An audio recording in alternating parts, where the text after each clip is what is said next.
샬롬, 우리 사랑하는 성도님들 모두에게 하나님의 평안이 가득하길 소망합니다.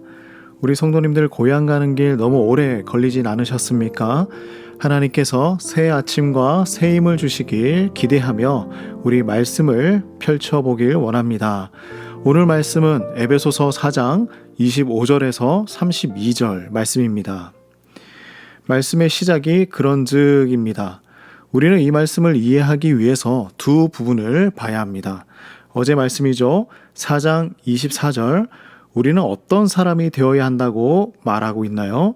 잠시 우리 큐티책 앞으로 한 장 넘어와서 어제 말씀을 읽어보면 좋겠습니다. 하나님을 따라 의와 진리의 거룩함으로 지으심을 받은 새 사람을 입으라. 그리고 그런즉 이렇게 이어집니다. 하나님의 새 사람을 살려면 다음과 같은 모습이어야 한다. 자, 그리고 우리 한 구절 더 봅시다. 5장 1절 말씀입니다. 하나님을 본받는 자가 되어야 한다 말씀하시죠. 그러니 우리가 새 사람으로 사는 것은요, 하나님을 본받는 삶을 살아가는 것입니다. 이것이 하나님의 형상대로 지음받은 우리의 본 모습인 것이죠. 자, 그렇다면 우리가 어떻게 살아가야 할까요? 우리 함께 보면서 우리가 버려야 할 것에 밑줄을 한번 그어봅시다. 25절 말씀입니다. 첫 번째, 거짓을 버려야 합니다.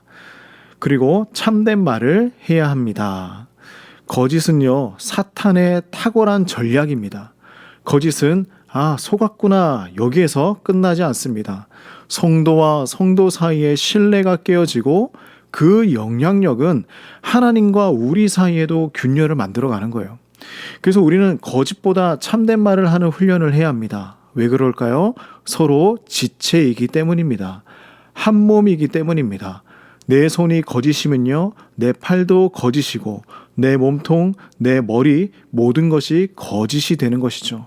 우리는 지체이기 때문입니다.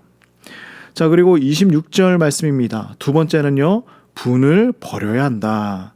화가 나더라도 이것이 죄로 연결이 안 되도록 하루 종일 화를 품고 있으면 안 된다라고 말씀을 하고 있습니다. 왜 그럴까요?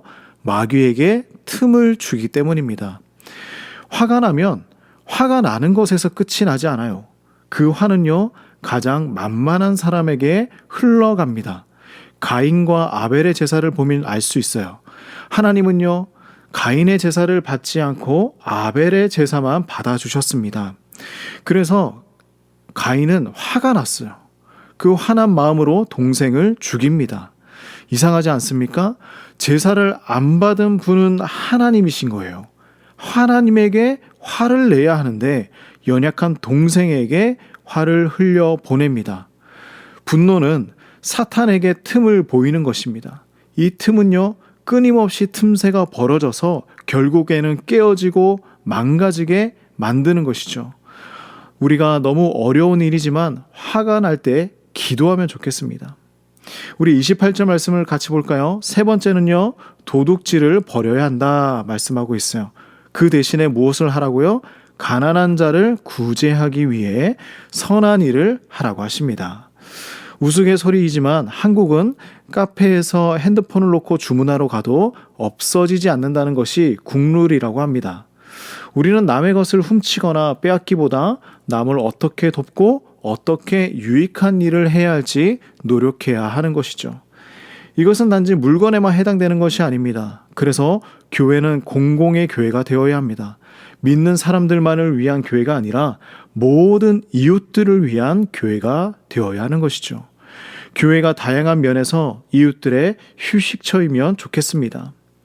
우리 함께 어려운 사람들을 돕기 위해서 힘을 다하면 좋겠습니다. 자, 네 번째입니다.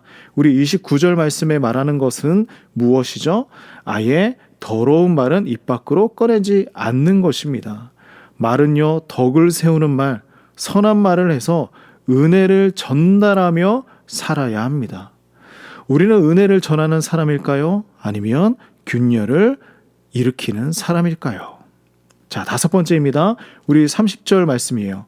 성령을 근심하게 하지 말아야 한다. 이사야 63장 10절 말씀을 보면요, 이스라엘 백성들이 약속의 땅으로 가는 길에 하나님을 배반함으로 성령을 근심하게 한 사건이 나옵니다. 하나님께서 돌아섰던 사건을 기록하고 있어요. 하나님의 구원받은 백성들이지만 구원받은 사람으로서 합당하지 않은 행위를 할 때에 우리는 성령을 슬프게 할 수 있다라는 것입니다. 자, 이제 6번째입니다. 31절 말씀이에요. 뭐라고 하십니까? 악의를 버려야 합니다. 악독한 마음, 노함, 분냄, 헌담하는 것, 비방하는 것 모두 버려야 한다는 것이죠. 이런 마음들 대신에 우리가 가져야 하는 마음은요, 친절과 불쌍히 여기는 마음과 용서하는 마음을 가져야 하는 것입니다. 우리도 하나님에게 용서받은 사람들이기 때문입니다. 우리 나의 향기를 바꾸는 노력을 해보면 좋을 것 같아요. 단지 향수를 바꾼다고 해서 나의 본질이 바뀌는 것이 아니죠. 나의 내면의 향기가 변화되면 삶의 향기에 변화가 일어납니다. 새 사람의 향기, 그리스도인의 향기를 우리 함께 만들어 나가길 소망합니다. 은혜를 끼치는 오늘 하루를 살아가길 간절히 소망합니다. 기도하겠습니다. 하나님 아버지, 성령을 근심하게 만들었던 순간이 참 많았습니다. 우리를 용서하여 주시옵소서. 참된 것을 말하며 선한 말로 덕을 세우게 하시고 우리의 이웃을 돌아보며 구제하게 하여 주시옵소서. 친절하며 용서하며 살아가게 하여 주시옵소서. 나의 모든 삶을 통해서 은혜를 끼치는 사람으로 살아가게 하여 주시옵소서. 예수님의 이름으로 간절히 기도드립니다. 아멘.